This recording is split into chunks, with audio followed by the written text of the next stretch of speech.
Somewhere in the observable universe, there are 2 trillion galaxies. Each galaxy holds, on average, 100 billion stars. Around those stars, planets, oceans, atmospheres, chemistry, time. The math alone tells us life should be everywhere. And yet, silence. The universe is not just quiet, it is suspiciously quiet. Scientists call this the Fermi Paradox, but I want to call it something else tonight. I want to call it fear.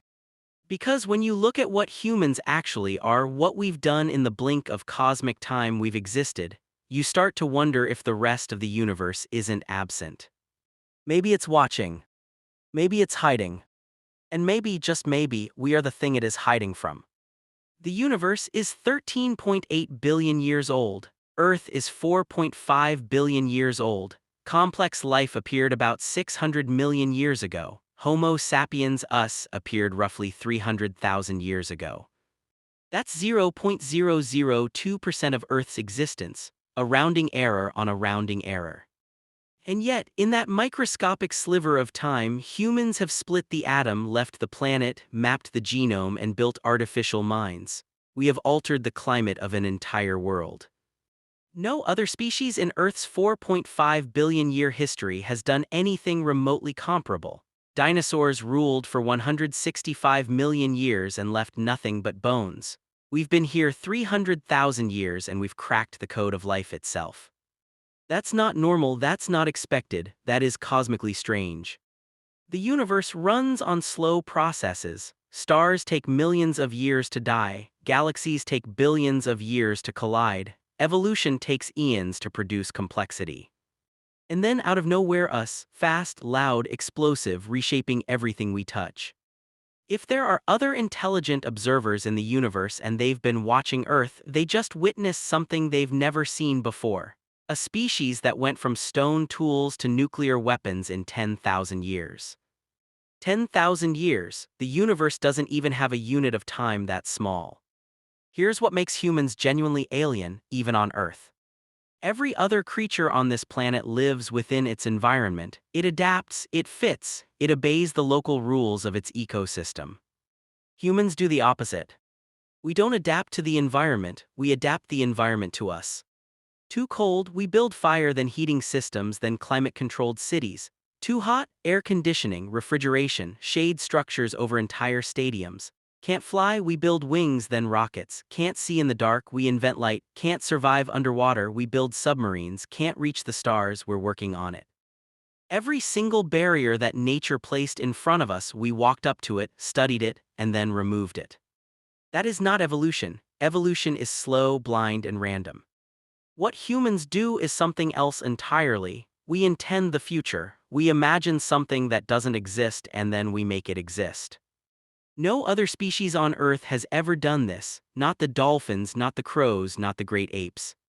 We are the only creature in the history of this planet that decided reality was negotiable. And if the universe has been watching, that is terrifying.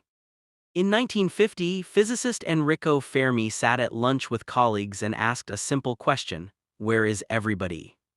If the universe is so vast, if life is so probable, why haven't we heard from anyone? Why no signals, no visitors, no evidence?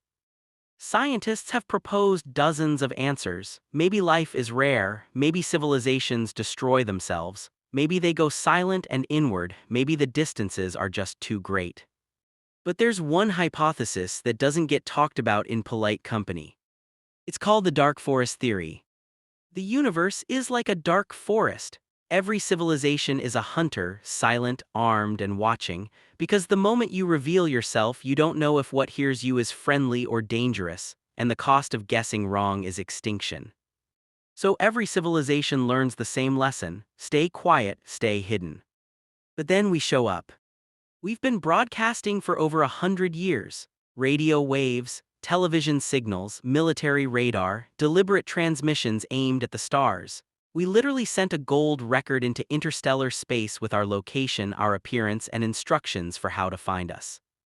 From a dark forest perspective, we are the creature in the horror movie that hears a noise in the basement and goes to investigate while calling out, "Hello, is anyone there?" Every silent civilization in the universe that detects our signals must be thinking the same thing: Either these beings are so powerful they have nothing to fear, or they are so young they don't understand the danger. And here's the unsettling part, maybe both are true. By every standard of natural selection, humans are badly designed. We are born the most helpless infants in the animal kingdom, unable to walk, feed ourselves, or survive alone for years. Our bodies are so underdeveloped at birth that any other mammal born in the same condition would die immediately. Why? Because our brains grew so fast, so disproportionately large, that evolution had to compromise. We're born early before our heads get too big to pass through the birth canal. We're not the fastest, not the strongest, not the best armored. We have no venom, no claws, no natural camouflage. We overheat in the sun, we freeze in the cold. We need 8 hours of vulnerable unconsciousness every single night just to function. And yet we took over the planet. Every apex predator on Earth, lion, great white shark, Bengal tiger, is now afraid of us. They didn't used to be. Early humans were prey. We were hunted by cave lions and hyenas and giant eagles. We were food. And then something flipped. We didn't evolve new physical weapons. We developed something more dangerous than claws or venom. We developed the ability to cooperate with strangers at massive scale. An ant colony cooperates, but only because they share genetic programming. A wolf pack cooperates, but only within tight family bonds. Humans cooperate with people we've never met, organized around shared stories, shared laws, shared currencies, shared beliefs. A million humans who have never seen each other can build a cathedral, fight a war, launch a space program, all because they believe in the same idea. No other animal does this. Ideas don't exist in the animal kingdom the way they exist in the human mind. And ideas, it turns out, are the most dangerous thing in the universe. Here is a number that should make you pause. It took humans roughly 200,000 years to reach a population of 1 billion. It took us 123 years to add the second billion, 33 years for the third, 14 years for the fourth. We are now approaching 8 billion, and we reached this number in a species lifetime that is cosmically instantaneous. In that same time, we've driven species to extinction at a rate 1,000 times higher than the natural background extinction rate. We've moved more Earth than all the glaciers of the last ice age combined. We've changed the chemistry of the atmosphere, the acidity of the oceans, the flow of rivers. We are a geological force. Scientists have proposed naming a new geological era after us, the Anthropocene, the age of humans. Think about that, we've been here 300,000 years, a blink, and we have altered Earth's geology so dramatically that it will be readable in the rock record for millions of years after we're gone. Every geologist in the far future, human or otherwise, will look at the layers of rock and see a clear line. Below the line, normal; above the line, something happened. Something fast, something overwhelming, something that reshaped the world in no time at all. We are that something. If you are an alien civilization watching from a safe distance, watching a species go from no fire to nuclear fire to rocket fire in 10,000 years, what do? You don't send a greeting, you hold very, very still. And we haven't stopped, because now we are building minds. Not the slow, biological kind that took evolution billions of years to produce. We are building artificial minds, and we are doing it in decades.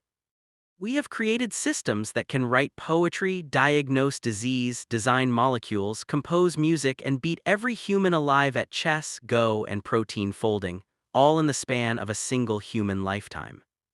We are the first species in Earth's history to create intelligence that is not us. Think about the implications of that. Life appeared 3.8 billion years ago. For almost all of that time, evolution was the only engine of complexity. Slow, blind, incremental. And then humans arrived and said, we'll do it ourselves, in a lab in 50 years. We are now in a race not against other species, not against other civilizations, but against our own creations. And we don't know if we'll win. This is the part that should make the universe genuinely afraid of us, not because we're violent, not because we're destructive, but because we are unpredictable in a way that nothing else in the cosmos is. We make choices, we change our minds, we surprise ourselves, we invent things we don't fully understand and release them into the world before we know what they'll do. We are the only force in the universe that operates outside the slow, deterministic logic of physics. We are chaos wrapped in biology, and we are just getting started. There's one more thing that makes us strange, possibly the strangest thing of all. We know we exist. That sounds simple, it isn't. The universe has been running for 13.8 billion years, stars forming, exploding, planets cooling, oceans churning, and almost none of it has any awareness of itself. A star doesn't know it's a star. A galaxy doesn't contemplate its own beauty. And then us. We look up at the night sky and we feel something. We feel small and vast at the same time. We ask questions the universe has never been asked before. Why is there something rather than nothing? What is consciousness? What is time? Does anything matter? We are, as far as we know, the universe's only attempt to understand itself. Carl Sagan said it beautifully, we are a way for the cosmos to know itself. But now hold that thought and give it a darker edge. We are a part of the universe that became aware and then immediately started questioning, doubting, and trying to control the universe. Not accepting it, not flowing with it, interrogating it. We've built particle colliders to smash matter apart and see what's inside. We've launched telescopes to peer back in time to the first light. We're mapping the human brain, the most complex object we've ever encountered, neuron by neuron. We are not satisfied with existence, we want to understand existence and then improve it. What kind of universe produces something like that? What does the rest of the cosmos do when it realizes that one of its own components has gone rogue, conscious, curious, and relentlessly ambitious? Maybe it does what every threatened organism does. It goes quiet, it watches, it waits. Now I want to flip everything. Because here's the other side of the coin, and this is the part that changes everything. Everything I've described, the speed, the power, the unpredictability, is also the story of a species that painted cave walls 40,000 years ago because beauty mattered. A species that built hospitals and libraries and composed symphonies. A species that looked at a dying child in another country and felt something and sent help. We are the only species on Earth capable of genuine altruism to complete strangers. We're the only species that has ever tried to save other species from extinction. We've set up wildlife preserves, genetic banks, conservation programs not because it benefits us, but because we believe other life has value. We are the only species that feels guilt about what we've done to the planet. We have a word, empathy, that has no parallel in the animal kingdom. We can feel the pain of someone we've never met, someone on the other side of the world, someone who lived 1,000 years ago, someone who doesn't even exist yet. We write stories about imaginary people and cry for them. That is not a destructive force, that is something magnificent, something precious. Maybe the universe isn't afraid of our violence, maybe it's afraid of something far more radical. Maybe it's afraid of our compassion because a species that learns to cooperate at scale, that extends its circle of care beyond family, beyond tribe, beyond species, that species is unstoppable. Not as a weapon, as a civilization. So where does that leave us? We are 300,000 years old in a 13.8 billion year old universe. We are biological accidents on a tiny rock orbiting an ordinary star in the outer arm of an unremarkable galaxy. And yet, we split atoms, we left our planet, we built mines, we mapped our own genome, we feel the grief of strangers, we ask why the sky is dark. We are the most dangerous thing the universe has ever produced, and possibly the most beautiful. If the cosmos is watching us right now, 2 trillion galaxies, silent waiting, I think they're not just afraid. I think they're fascinated. Because they've never seen anything like us before, and neither, if we're honest, have we. The question isn't whether the universe fears humans, the question is, what will we do with that power, what will we choose?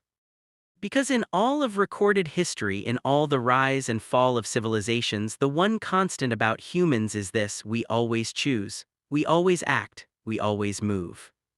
The universe is 13.8 billion years old. And it has never once encountered something that chooses its own future. Until now. Until us.